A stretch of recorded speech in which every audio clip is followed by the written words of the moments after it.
काय छाप दे बरं. जायचा आणि खिशे नाही का त्याला? खिशे नाही त्याला. त्याला काय झालं? मी काय पुरी पॅन्ट काढली का काय? अरे माणसामध्ये पण अवघड नाही असं काढायचं म्हणलं. बाया माणसं असते. त्याला काय मी काय अंडर पॅन्ट थोडी काढायला लागलो. अवघड हे आहे. वर नाही, हे रेनकोट आहे, आतून नाईट पॅन्ट आहे, त्याच्या आतमध्ये ते under चैन लिहिलंय. दिसा ना त्याला. लगे चैन? करायचं अवघड आहे. हा, भारीतल्या रेनकोटला ना चेन नाही येत. हा, माहित आहे का तुला? माहिती चेन काऊन नाही येत? कमी येत नाही.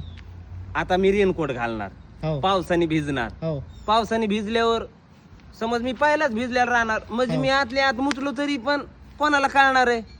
हो कळणार नाही. धुवून निघायला लागली ना पॅन्ट रेनकोट, ते सगळं धुवून निघायला त्याच्यात धुवून लागलं. निघायला आतलं हा, त्याच्यामुळे याला चेन नाहीये.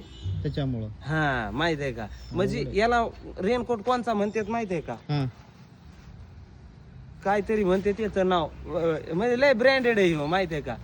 त्याच्यामुळे खिशे नाही, चैन नाही. हा, हे वर खिशे दिलेले आहेत, म्हणजे मी असा स्टाईल न उभा राहू शकतो, चलू शकतो.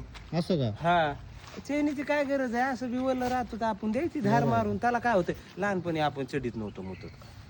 हो बरोबर आहे. मग? मुतत होतो. मुतत होतो, आणि मुतलो तरी आपण असं त्या चिवडीत बसतो त्या चडीला, बरं का? हो ना. हा. पण ते मोबाईल ते ठेवायचं अवघडच आहे ना. खिशे नाही, काय नाही. अरे मोबाईल मी काय साधे वापरतो का? आयफोन आहे माझ्याजवळ, पाण्याने काय होत नाही त्याला. असं का? हा, बापरे. मग आता काही छाप मी तुला दिली, ती बी पण येते. हो हो ते पण येते बरोबर. पाणी प्रूफ आहे ती. ती हा, पाणी लागत नाही तिला. तुला नाही कळणार या गोष्टी. हो खरं आहे. छोटे लोक, छोटी सोच.